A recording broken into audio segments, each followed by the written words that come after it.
Bem, bom dia a todos. Antes de tudo, agradecer a Beto pelo honroso convite fraterno de estarmos reunidos e agradecer a todos os que me antecederam, não é? Ouvi Sérgio ontem, o Ricardo e o Rossandra, é extremamente não só agradável, mas como erudito para aqueles que gostam da doutrina e que estudam a doutrina. Esse tema dentro de um painel como bioética é muito interessante, porque se perguntaria nesse momento, há espaço para se falar sobre doença congênita à luz da espiritualidade? Não só há, como a ideia que eu quero deixar para vocês é que os geneticistas siderais já citados pelo André Luiz em suas obras, pelo Filomeno de Miranda, eles exaltam tudo isso, apesar de que Kardec talvez não tenha tido o tempo necessário para aprofundar essas questões. Lembrar-nos de que a biologia molecular da década de 90 para cá, em termos de doenças congênitas, tem nos oportunizado um conhecimento muito vasto. Semana passada, nesse mesmo horário, nós estávamos em Campos do Jordão, assistindo o Congresso Internacional do Autismo, que será uma fala nossa amanhã, e estávamos assistindo um poster session a respeito de doenças congênitas e a biomolecularidade. Depois que se iniciou os estudos biomoleculares, ficou muito mais fácil você entender as doenças genéticas, saber como elas evoluem na história natural da sua doença, mas saber, para nós que somos espíritas convictos e que trafegamos dentro da medicina, uma nova visão, um novo contexto, uma nova forma de entender. Lembro aos senhores que hoje nós temos 13.200 doenças congênitas. Das 13.000, nós temos 3.000 doenças congênitas muito bem definidas. Hoje o geneticista clínico, ele tem a obrigação de um caso de doença congênita encaminhar para a família aquilo que se chama de avaliação gênica parental, para que a prole não dê a sequência de outros casos. Inclusive, existem deformidades genéticas que são improváveis com a própria vida. Portanto, isso que chama-se de avaliação genética hoje realmente é muito feito. Lembrar também que o fato de uma criança ser portadora de uma doença genética, o tempo de Esparta já passou, né? Quando Landau descobriu a doença do mongolismo, vulgarmente chamado síndrome de Down, que é, para vocês não médicos, a forma mais eloquente e mais fácil de se dar um diagnóstico, que é a síndrome de Down, nós sabemos que pela história da deficiência mental, desde Esparta, né, até os idos tempos atuais, lembrar que o país laico que representa o Brasil, coração do mundo, pátria do Evangelho, já passou pela Suprema Corte o direito do aborto, chamado aborto eutrófico, principalmente para crianças anencéfalas. E lembrar também que existem algumas anencefalias, com esquizoencefalias, que é a exposição de toda a cabeça da criança, sem a colota craniana, aparentemente são impraticáveis com a vida, mas o caso Marcela, ela viveu um certo período. Não nos cabe de forma nenhuma, de forma eugênica, fazer uma seleção natural, que não é darwiniana, mas expor essas criaturas ao crime do nascituro por um aborto dito terapêutico. Mas nós sabemos que a Suprema Corte já falou. E o pior é a gente ver o Brasil, coração do mundo, pátria do Evangelho, passar o aborto eugênico, né, que eles consideram, diante da luta de doutora Marlene, a qual nesse momento, em memória, todos os trabalhos que nós estamos apresentando, todos os colegas, em relação à doutora Marlene. Se não fosse a doutora Marlene, nós não estaríamos aqui. A doutora Marlene abriu esse grande paradigma da ciência no aspecto espiritualista, não vendo apenas a matéria pura e simples que vai deitar a lápide fria, mas saber que ali pulsa todo um fenômeno divino E esse contínuo que vai do ovo zigoto, mórula, blástula, gástula, embrião, feto, criança, jovem, adolescente, adulto, ancião, isso pertence a Deus. Não pertence ao homem, é um delegado, como ela dizia na sua obra, O Clamor da Vida. Portanto, o que nós vamos abordar são casos verídicos, apesar de que não estamos em ambiente acadêmico puro. Os casos que eu vou trazer é da minha experiência de 38 anos de médico e 36 de neurologista infantil, e são pacientes da minha casuística em que nós vamos abordar. Bem, uma coisa interessante é nós sabermos de que visão os familiares de um paciente portador de doença geneticamente têm. Então a gente vê que o nascimento de uma criança, obviamente para uma família, traz sonhos, planos. Todavia, as alterações genéticas em uma criança podem provocar profundas mudanças em vários planos e dificultar a realização de alguns sonhos.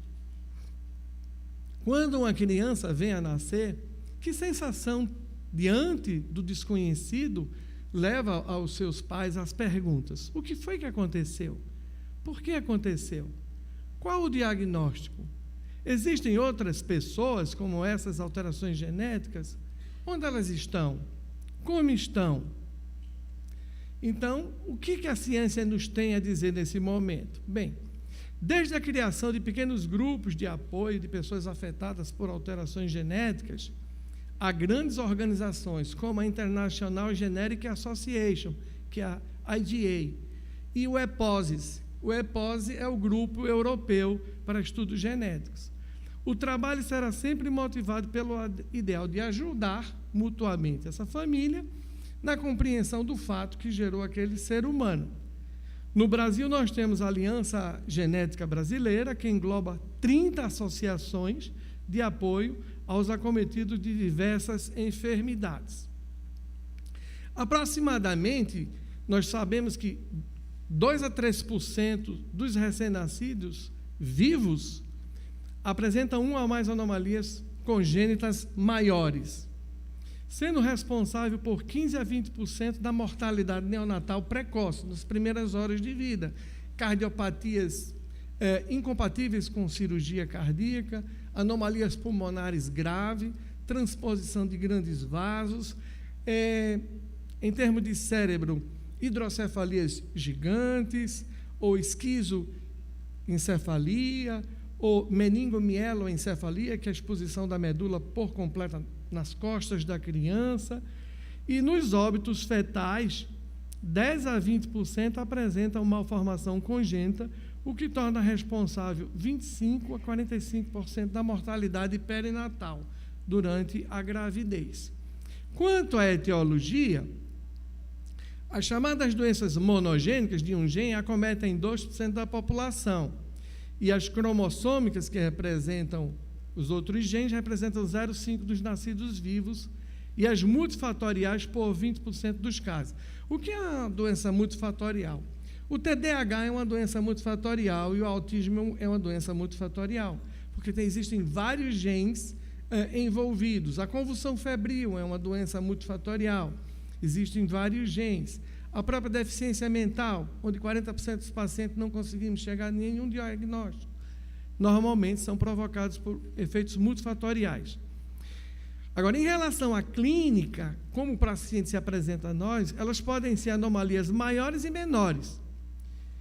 As múltiplas, que são acometidas no mesmo paciente, vão gerar síndromes, entre as quais a síndrome de Down, que, dependendo da expressão gênica, hoje, pelo Bruce Lipton, chama-se de a epigenética de um portador de uma síndrome.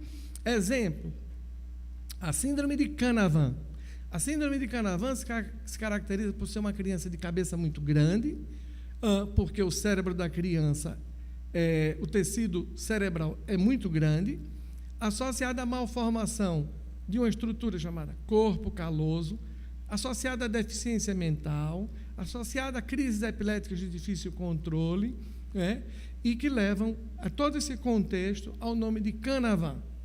Então, de síndromes, hoje você tem síndromes que começam com a letra A, cite-se a síndrome de Apert, né, em que existe fechamento precoce das suturas cranianas, com cabeça, em vez de ser grande, pequena, às vezes mão em lagarta, com poucos dedos e dedos fundidos, lembrando realmente uma pata de uma lagosta, como eles chamam de um lobster, e que realmente assusta a família que tem.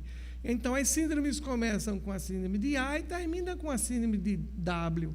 Exemplo, Apert é uma síndrome que eu citei, e termina com a letra W, com a síndrome de Wallenberg, que é um outro processo.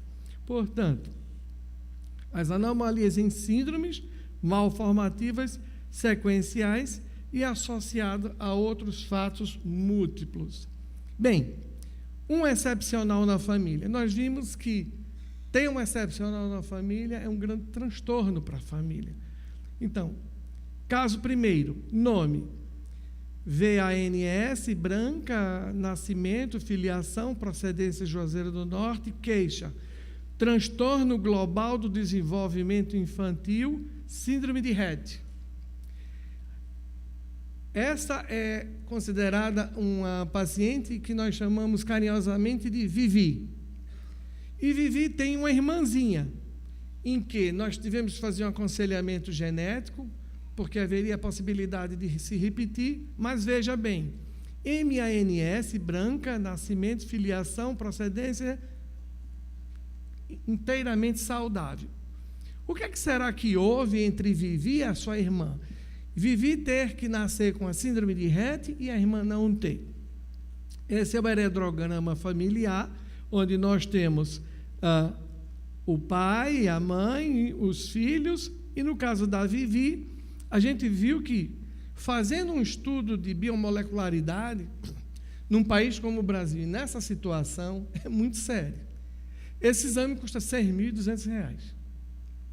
Então, é um exame caro, que é um exame biomolecular, e aqui o que é que se encontrou? Vivi tem uma alteração no cromossoma X, no braço curto, no locus 28. Isso deu uma alteração genética no gene chamado MSCP2 e que levou ao quadro de síndrome de Rett. Então, eis a nossa Vivi. Vivi tem um rosto cretino de deficiência mental, né?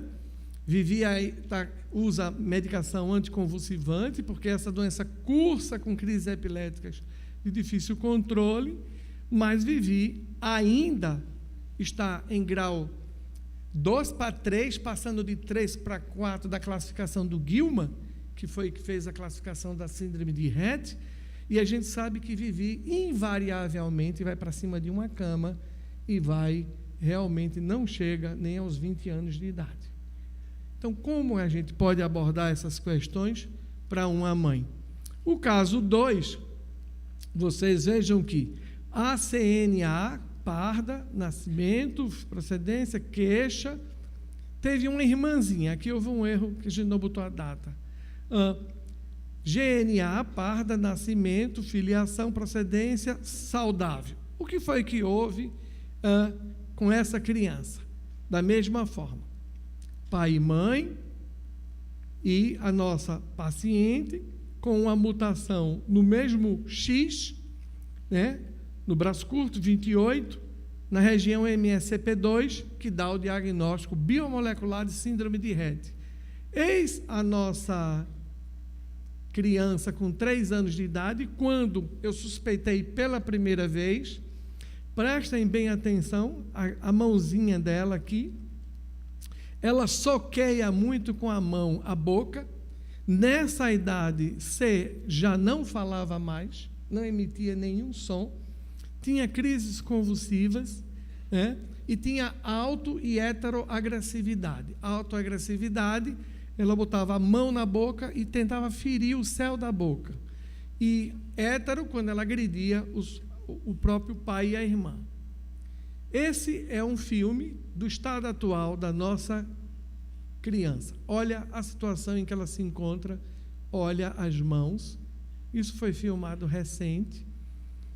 A síndrome de Rett se caracteriza, ela está em estado 3 para 4 de Gilman, ela não anda mais, ela não fala mais, ela só engole pastoso ou líquido, tem grandes dificuldades, as crises convulsivas foram controladas, mas ela não é mais um ser visivelmente comunicante, perdeu e vive uma vida praticamente vegetativa. Síndrome de Rett é um transtorno global do desenvolvimento infantil que se caracteriza por intensa regressão, quadro autístico, microcefalia, comportamentos estereotipados, epilepsias, com problemas respiratórios e exclusivamente do sexo feminino. Por quê? O que é que tem o sexo feminino de forma simples para vocês? 2x. E o que é que tem o sexo masculino? 1x. Se a doença atinge o cromossoma X, o ser humano masculino só tem 1 e fica inviável com a vida. Ele vem a morrer num aborto espontâneo da mãe. Portanto, no sexo masculino, a síndrome de Rett não pode existir. Muito bem. Diante desses fatos, trazer tudo isso que a ciência nos mostrou de forma bem simples para vocês, o que é que a doutrina tem a nos ajudar? O que é que poderíamos levar de consolo para essas mães, sabedora de que a grande maioria dessas pessoas que estão aí não aceita a doutrina espírita? Esses 2 casos que estão aí, um é católico e a outra é evangélica. Longe de mim abordar. Mas, de forma sutil, a gente pode ir introduzindo algumas questões que aliviem o peso do sentimento de culpa que o Rossandro tanto falou a esses pais. Por que eu gerei um filho assim? E porque só ela é assim, a irmã não é, né? Se ela já não está suportando um filho, então ela questiona ter outro filho que não foi atingido. Portanto, Kardec nos diz em o que é o Espiritismo, que já dispomos de uma outra ciência, além das já conhecidas, dotada de rigor metodológico disponível para abordagem, que é a doutrina dos Espíritos. Mas é incrível como Kardec diz que nós já temos uma outra ciência, né? Dotada de toda uma metodologia. E a gente vai ver que a doutrina espírita traz informações fundamentais para o entendimento de muitos processos orgânicos, a qual antecede a embriologia, a genética e a própria biologia molecular. Um acompanhamento pré-natal sobre o paradigma espírita contemplará uma nova visão, compreendendo ser a reencarnação uma lei biológica, como nos diz o nosso amigo Décio Iandoli na sua obra Reencarnação, uma lei biológica. Partamos do pré-natal do espírito, não é? Que beleza quando nós pudermos, dentro do consultório médico, aquele como obstetra facultativo, abordar essas questões, na chamada anamnese do perispírito, não é? Partamos do pressuposto de que ninguém tem uma doença se não é merecedora de tê-lo, não é castigo, já ficou bem evidente aqui pelo Ricardo, não é expurgo, é limpeza, é débito, é deixar na carne aquilo que o perispírito demonstra realmente da sua enfermidade. Portanto, o pressuposto sairia: espírito evoluído, mãe evangelizada, um ser reencarnante saudável.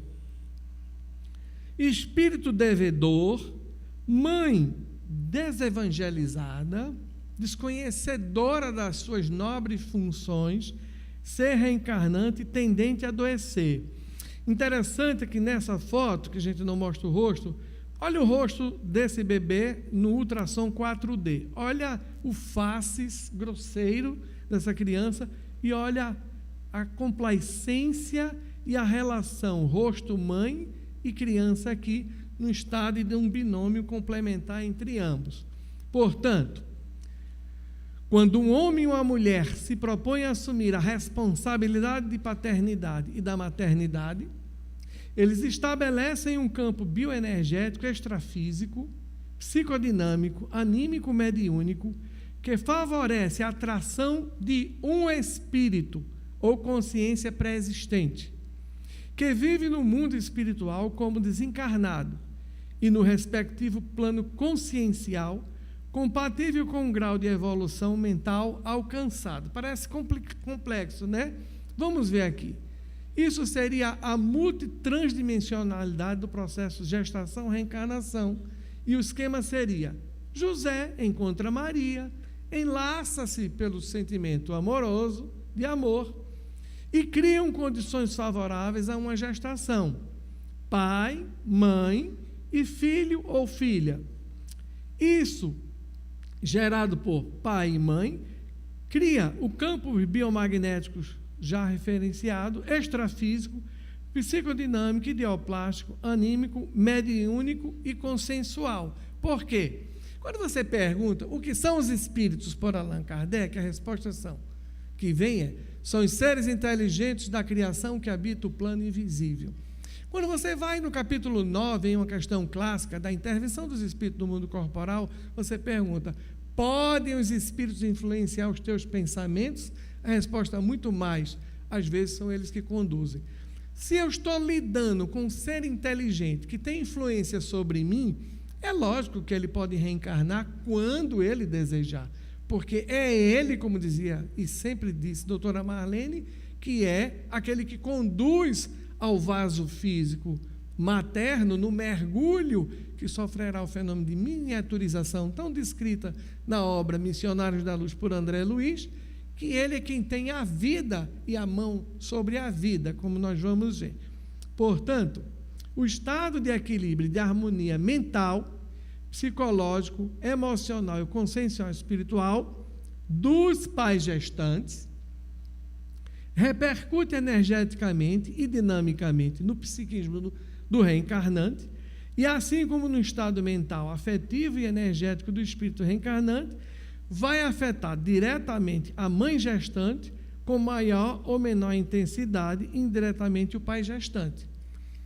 Não é o pai que traz o espírito, Evangelho segundo o Espírito por Allan Kardec, sobre reencarnação e laços de família. O pai da origem é o componente genético. Os espíritos são criados por Deus, simples e ignorantes, como nos diz o livro dos Espíritos. O que os pais vão dar é o componente genético, e dentro desse componente genético, esse espírito reencarnante tem um poder realmente sobre a ação dos geneticistas siderais.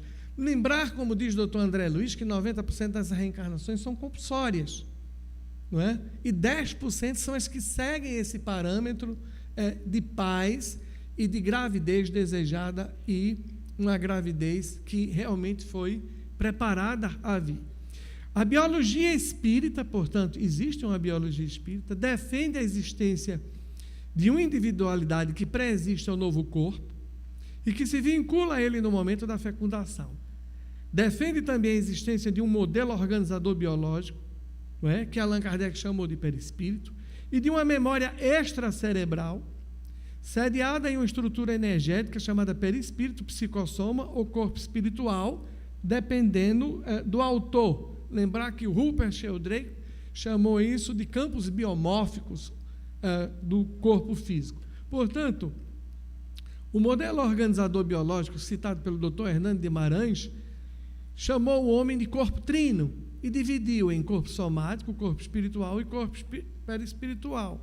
Está aí a obra do Dr. Hernando Guimarães, e nesse modelo de camadas delgada, ele dividiu o modelo organizador biológico em cúpula, corpo astral, corpo físico e corpo vital.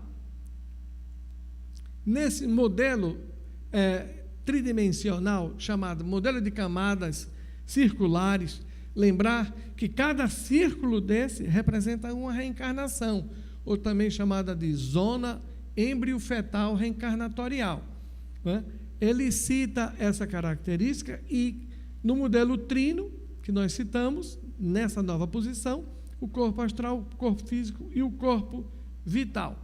Portanto, relembrando a nossa mestra, quando ela cita que não há dois seres mais próximos do universo do que mãe e espírito reencarnante.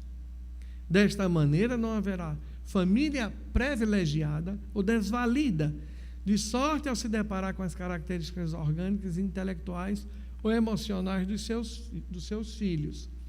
Portanto, Por conseguinte, o feto ele é sujeito e objeto do processo evolutivo. Ele atua ativamente em íntima conexão psicobiofísica, anímico-consensual com os respectivos pais biológicos, estando em obediência com as leis da hereditariedade espiritual e que gera o seu próprio determinismo, saúde se sou merecedor ou enfermidade congênita, genética, se sou um devedor. Portanto, no planejamento para a reencarnação, o pré-natal do perispírito, na generalidade, como eu disse, existem automatismos estabelecidos que funcionam sem maiores preocupação, pois 90% das reencarnações elas são compulsórias e só 10% elas são envolvidas por técnicos geneticistas e siderais. Estudos de mapas genéticos, vejam bem, de modo a facilitarem ao corpo a ocorrência de manifestações físicas e psíquicas de saúde e doença. Nesse momento são travados debates entre o futuro reencarnante, ou seja, o espírito, e os fiadores espirituais, que são os seus pais. Em clima de prece, entre promessas e lutas, coragem, o espírito sofre o seu processo de miniaturização perispirítica e mergulha no oceano compacto da psicosfera terrena e se vincula à célula fertilizada, dando início ao seu novo compromisso. Sugiro a leitura da reencarnação de Sigismundo na obra Missionários da Luz, pelo Dr. André Luiz. Portanto, assim, no momento da reencarnação, o espírito é reencaminhado por necessidades evolutivas aos futuros genitores. No momento da fecundação, o genitor masculino, impulsionado pela energia do perispírito do reencarnante, naquele espermatozoide, encontra os fatores genéticos que necessita para o reencarne. E neste momento, o código genético da hereditariedade, em consequência com o conteúdo vibratório dos registros espirituais, vão organizando o corpo que o espírito receberá. Neste momento, saúde ou enfermidade já está planejada. Pois cada espírito é legatário de si mesmo, e seus atos do passado e sua vida anterior são os planadores da sua nova existência. No nosso paradigma, que fomos educados dentro das nossas academias, a ver essa visão materialista. A gente vê que existem partículas que geram átomos, que formam moléculas, que compõem organismo, que é o organismo que cria um conjunto e que vai gerar uma consciência neural e que elabora aparentemente o corpo. Ou seja, aí não é aquela visão clássica de Jesus em João capítulo 6, versículo 63. O corpo de nada serve, o espírito que nele habita que o torna vivo. São os nossos espíritos que demandam e que mesmo fora do corpo têm consciência plena e repleta das suas escolhas e dos seus sofreres. Portanto, nessa nova visão espiritualista, cite-se aí o médico quântico, Amit Goswami, nós vemos que essa ordem causal descendente nos diz que existe uma consciência a priorística fora de um corpo, que reúne átomos e com eles elabora moléculas inteligentes, com as quais vão compor tecidos, formar órgãos, terminar os tecidos neurais, através da qual essa consciência vai se expressar, e não o contrário. É a consciência priorística quem se utiliza do tecido cerebral. Portanto, o espírito contém um genótipo espiritual impresso em seu perispírito, que através do seu grau de desenvolvimento moral demonstrará suas dificuldades.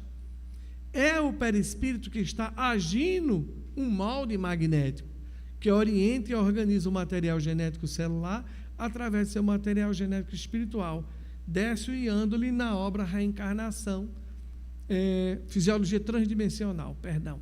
Então, nesse esquema do Décio, existe uma sintonia magnética que vai gerar a fecundação, e os construtores ou geneticistas espirituais que estão no plano, através da consciência de saber o mapa genético dessa criatura, é por isso que a nossa Vivi é portadora de uma enfermidade, porque há débitos para que ela conclua, nessa reencarnação e a irmã não os possui. Vivi nasce com Rete e a irmã não nasce com Rete. Portanto, é o mapa espiritual. A concepção do espírito e suas relações com o mundo material. Em A Caminho da Luz, que beleza, não é?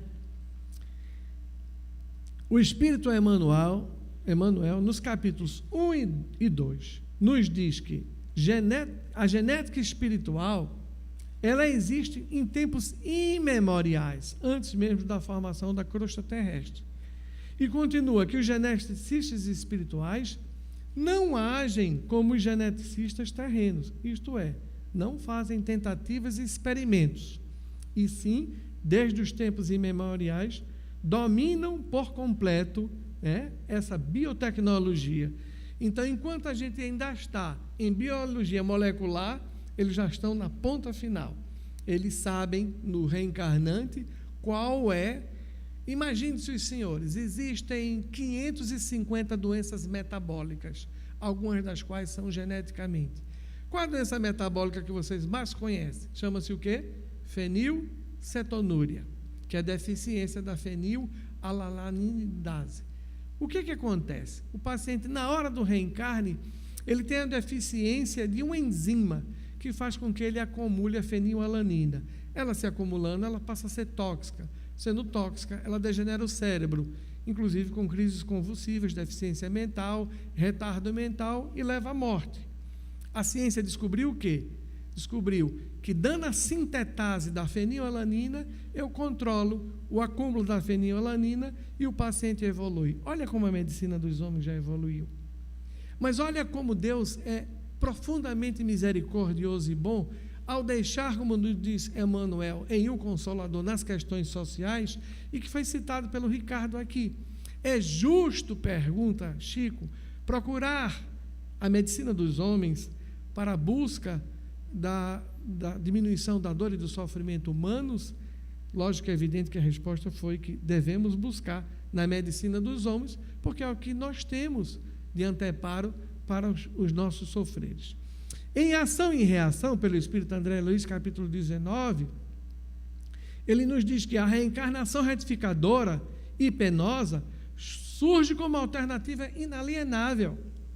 E no Consolador, na questão 252, diz que recebemos a dor de acordo com as necessidades próprias, com vistas ao resgate do nosso passado. E em Memórias de um Suicida, por Ivone do Amaral Pereira, ela nos diz que a reencarnação punitiva, aparentemente para a nossa Vivi e para a nossa outra paciente, seria imposta como medicação e não como subjugação e castigo. O Pai é generosamente bom, justo, misericordioso, onisciente, onipresente e onipotente. E Eurípides School, essa é uma obra belíssima, esgotou. Você tem ela, Beto? Que beleza. Eu não tenho. Nunca consegui, nem baixar, esgotou, desapareceu. Então vou ter que pegar a sua.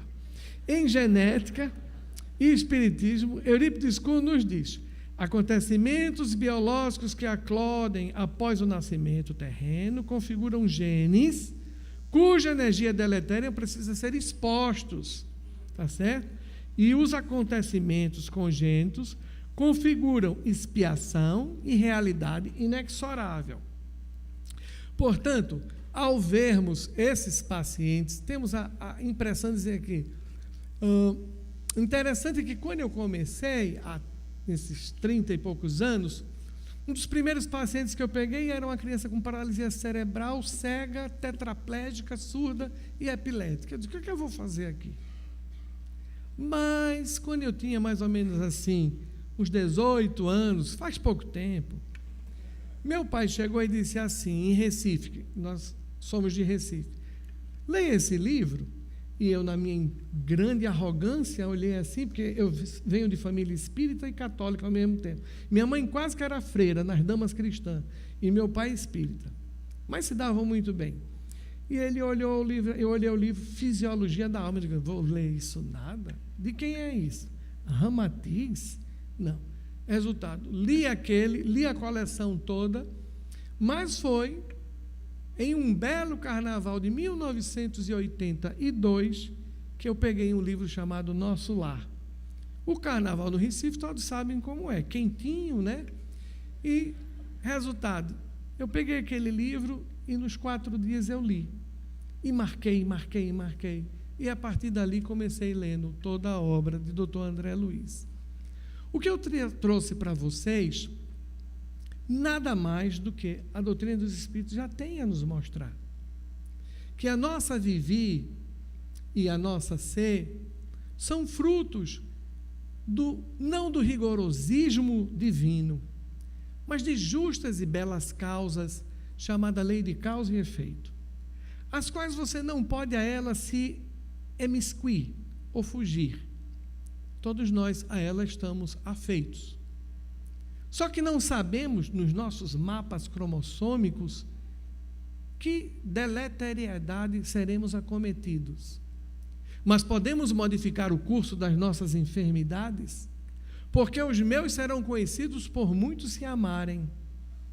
E aquele que ama tem transmutacionalmente, como Jesus diz, em várias das suas curas, a sua enfermidade diminuída. É o que eu tenho visto, porque na infinidade de pacientes que eu tenho, amanhã nós vamos abordar um quadro muito mais grave, que é o autismo infantil, e não é que estejamos vivendo uma pandemia de autismo e de diagnóstico, não, é porque conhecíamos pouco o transtorno global do desenvolvimento infantil, e agora nós temos a capacidade de saber que o Brasil tem 1.600.000 crianças autistas sem tratamento e que o autismo infantil é tão antigo como a própria humanidade. Portanto, não saiamos daqui vendo em C e V enfermidades que levarão ambas à morte. Mas o que vale a morte diante da eternidade? Elas virão em um corpo belíssimo, não é? Elas voltarão isenta dessas morbidades nos seus cromossomas X e poderão ser homens ou mulheres úteis à seara de Deus. Eu tive aflição, tu também terás. Eu venci a morte, tu também vencerás. O que te peço é que acrediteis nos meus ensinamentos, porque aí conhecereis a minha verdade, a verdade que te deixará livre. Se perseverares em mim, encontrar-nos-emos, hoje e sempre. Muito obrigado.